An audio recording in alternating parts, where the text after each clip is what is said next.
بسم اللہ الرحمن الرحیم الحمد للہ رب العالمین والصلاة والسلام علی اشرف الانبیاء والمرسلین۔ نور الرضا کے اسباق کا سلسلہ ہمارا جاری و ساری تھا۔ گزشتہ لیکچر کے اندر ہم نے سنتی موقدہ، سنت غیر موقدہ اور نوافل کے بارے میں فصل پڑھی تھی۔ آج بھی اسی متعلق، نوافل کے متعلق اور سنتوں کے متعلق فصل ہے۔ تحیۃ المسجد، تحیۃ الوضو، اشراق، چاشت کے نوافل، اسی طرح رات کے وقت جو نوافل پڑھے جاتے ہیں ان کے متعلق آج کی فصل ہے، تو بلا تاخیر شروع کرتے ہیں۔ کہتے ہیں فصل فی تحیۃ المسجد وصلاۃ الضحیٰ و احیاء اللیالی۔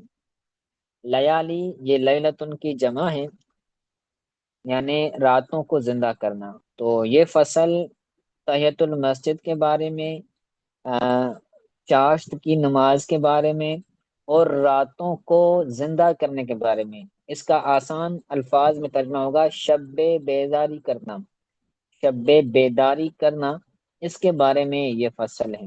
شب بیداری یعنی جاگ کر، راتوں کو جاگ کر عبادت کرنا، اس کو احیاء اللیالی یا احیاء اللیل سے تعبیر کیا جاتا ہے۔ راتوں کو زندہ کرنا یعنی راتوں کو جاگ کر ان میں عبادت کرنا۔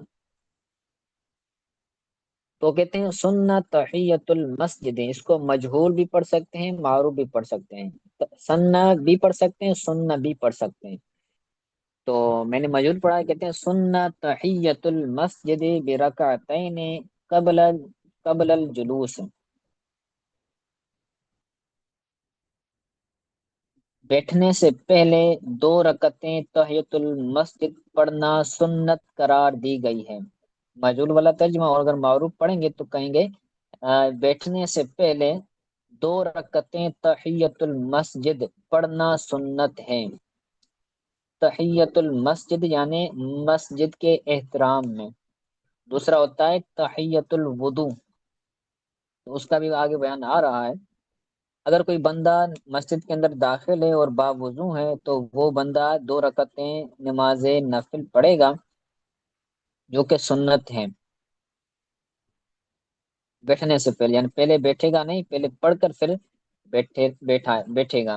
اور کہتے ہیں وَأَدَاءُ الْفَرْضِ يَنْدُوبُ عَنْهَا، اور فرض کو ادا کرنا، فرض کو ادا کرنا اس کی طرف سے یہ بھی مندوب ہے، یہ بھی ینوب عنہا، فرض کو ادا کرنا اس کے قائم مقام ہے۔ تحیۃ المسجد کے قائم مقام ہے فرض کو ادا کرنا۔ اگر کوئی بندہ مسجد میں ان ہوتا ہے، داخل ہوتا ہے، تحیۃ المسجد نہیں پڑھتا بلکہ بیٹھنے سے پہلے وہ فرض پڑھتا ہے، تو فرض پڑھنا، فرض کو ادا کرنا، یہ بھی تحیۃ المسجد کے قائم مقام ہو جائے گا۔ فرض پڑھنے کا ثواب ملے گا، فرض ذمہ سے اتر جائے گا، لیکن اس کو تحیۃ المسجد کا بھی ثواب ملے گا بشرطیہ کہ وہ اس کی نیت بھی کریں۔ تو ادا الفرض، اس کا عطف ہے تحیہ پر، یعنی جس طرح تحیۃ المسجد سنت ہے اسی طرح، بلکہ اس کا تعلق پیچھے سے نہیں بنے گا، یہ الگ سے ایک جملہ معترضہ کے طور پر ہے، ٹھیک ہے، پیچھے سے اس کا تعلق نہیں ہے۔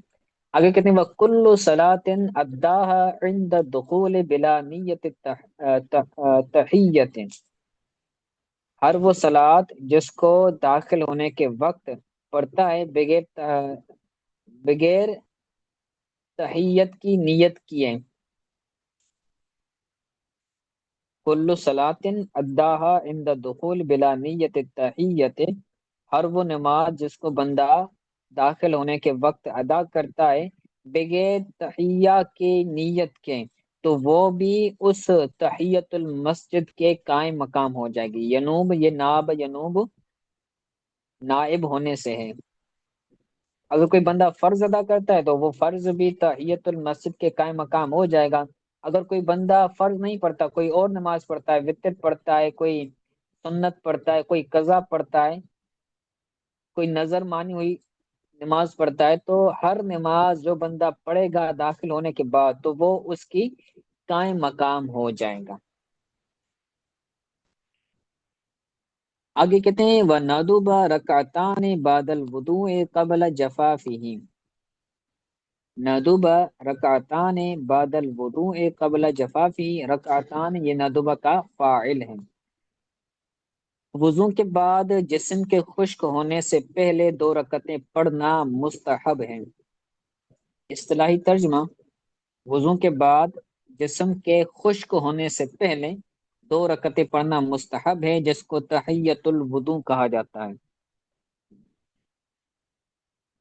تو ندبہ اکثر اوقات تو یہ مستحب کے لیے آتا ہے، لیکن کبھی کبھار یہ سنت کے لیے بھی آتا ہے۔ تو یہ تحیۃ المسجد، تحیۃ الوضو پڑھنا یہ سنت ہے۔ اگر کوئی بندہ وضو کرتا ہے، وضو کرنے کے بعد جب تک اس کے جسم خشک نہیں ہوا، چہرہ، اس کے بازو، اس کے پاؤں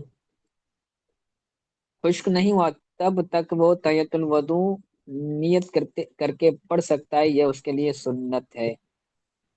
آگے کہتے ہیں وَأَرْبَعٌ فَصَاعِدٌ فِي الضُّحَىٰ، اربعن کا تعلق ہے رکعتان پر، اس کا عطف رکعتان پر ہے، یعنی مستحب ہے چاشت میں 4 یا 4 سے زیادہ رکعتیں نماز پڑھنا۔ ضحیٰ کا مطلب ہے چاشت، صبح کے وقت۔ چاشت میں 4 سے زیادہ رکعتیں نماز پڑھنا یہ بھی مستحب ہے۔ ندبہ سنت ہے یا مستحب ہے؟ سنت یہ بہتر ہے ترجمہ اس کا، لیکن ندبہ الفاظ کے اعتبار سے اس کا ترجمہ مستحب والا ہوگا، لیکن اصل میں یہ سنتیں ہیں، نمازیں۔ وَنَدُبَ صلاۃ اللیل و صلاۃ الاستخارۃ، اور رات کی نماز پڑھنا یہ بھی مستحب ہے، استخارے کی نماز پڑھنا یہ بھی مستحب ہے۔ استخارہ کرنا ہے تو استخارے کے لیے پہلے نماز پڑھنا یا رات کے وقت نماز پڑھنا تو یہ بھی مستحب ہے، مندوب ہے۔ وصلاۃ الحاجت، اور اسی طرح حاجت کی نماز پڑھنا، صلاۃ الحاجت پڑھنا یہ بھی مستحب ہے، یعنی کوئی اگر حاجت ہو، کوئی کام مطلوب ہو کہ میرا یہ کام ہو جائے، تو اس کے لیے نماز پڑھنا اس کو صلاۃ الحاجت کہا جاتا ہے، تو یہ بھی پڑھنا۔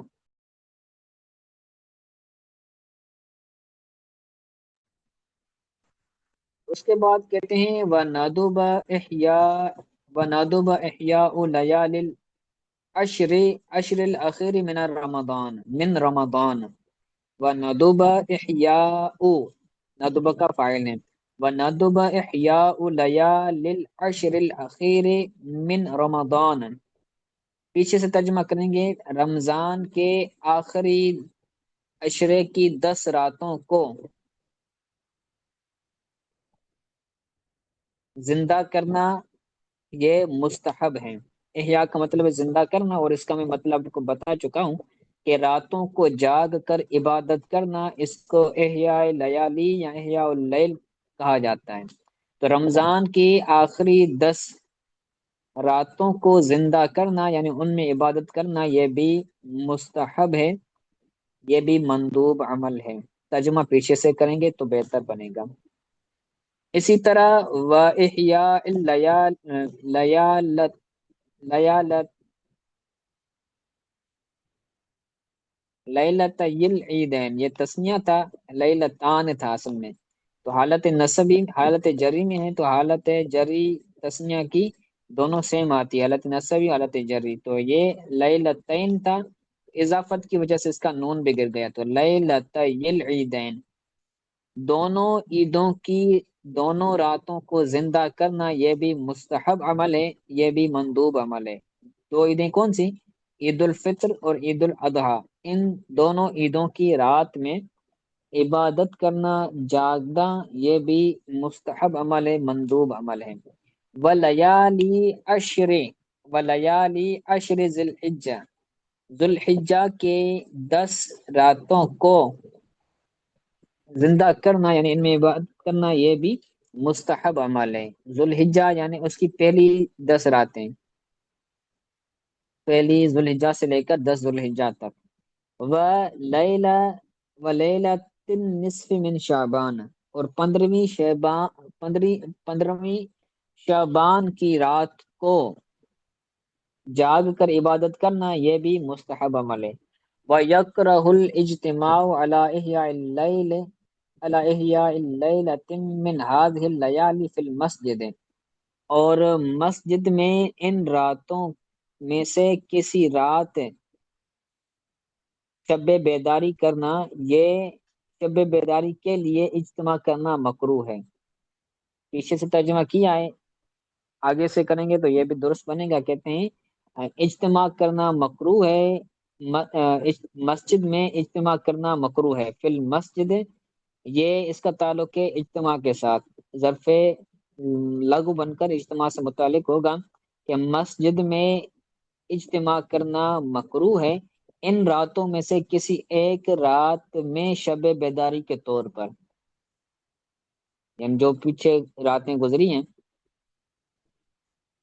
لیالی کا جو تعلق ہے اس کا بھی نیچے بیان کیا ہے کہ لیالی سے کون سی راتیں مراد ہے، یعنی المتقدمت ذکرہا، یعنی جو پیچھے گزری ہیں، چاہے وہ رمضان کی 10 راتوں ہوں، چاہے وہ ذوالحجہ کی 10 راتیں ہوں، عیدین کی 10 راتیں ہوں، ان تمام راتوں میں مسجد کے اندر اجتماع کرنا اور اجتماع کر کے نماز وغیرہ پڑھنا یہ مکروہ ہے، اس عبارت کا یہ مفہوم ہے۔ لیکن جو مفتہ بھی قول ہے، جس پر فتویٰ ہے، وہ یہ ہے کہ کرنا مکروہ نہیں ہے، اجتماع کرنا، راتوں کو جاگنا، شب بیداری کرنا ان راتوں میں یہ مکروہ نہیں ہے، یہ مستحسن عمل ہے، مستحب عمل ہے۔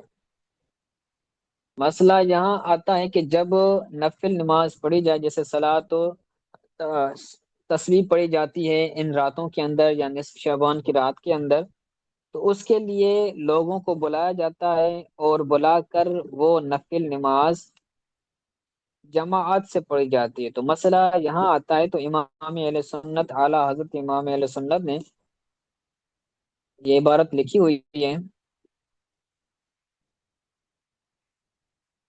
اعلیٰ حضرت امام اہل سنت نے بیان فرمایا ہے کہ جو جماعت کے ساتھ نفل پڑھنا ہے ان راتوں میں یہ مکروہ ہے، ان راتوں میں ہو یا ان راتوں کے علاوہ ہو، مکروہ ہے، برسبیل تداعی، یعنی لوگوں کو بلا کر کہ بھائی آؤ نماز پڑھیں، لوگوں کو بلایا جائے اور ان کو کہا جائے کہ آؤ جماعت کے ساتھ نماز نفل پڑھیں، تو ایسا کرنا مکروہ ہے، سوائے نماز استسقاء کے۔ استسقاء اس نماز کو کہا جاتا ہے صلاۃ الاستسقاء، یعنی جب بارش نہ ہو رہی ہو تو بارش کو طلب کرنے کے لیے نماز جو پڑھی جاتی ہے اس کو صلاۃ الاستسقاء بولا جاتا ہے، تو وہ نماز نفل ہے، نفل ہونے کے باوجود بھی لوگوں کو بلا کر وہ پڑھ سکتے ہیں، یہ نماز مستثنا ہے۔ باقی عام نفل پڑھنا، دوسری نفل پڑھنا جماعت کے ساتھ، پھر ان کے پیچھے تدائی طور پر جماعت کے ساتھ نفل ادا کرنا یہ مکروہ ہے، کیونکہ اس کے اندر پھر جو فرض ہوگا نا اس کے ساتھ یہ مشابہت ہو جائے گی، کیونکہ فرض کے اندر بھی ہم لوگوں کو بلاتے ہیں کہ بھئی آؤ نماز پڑھو، تو نفل کو لوگ فرض کا درجہ دے دیں گے اور جو 5 وقتہ فرض نماز ہے اس کو ترک کر دیں گے اور اس کی اہمیت کو بھول جائیں گے، تو اصل ہے فرض کی اہمیت کو برقرار رکھنا۔ تو آج کے لیے اتنا سبق کافی ہے، آج کے سبق کے حوالے سے اگر کوئی بات سمجھ نہیں آئی تو پوچھ لیں۔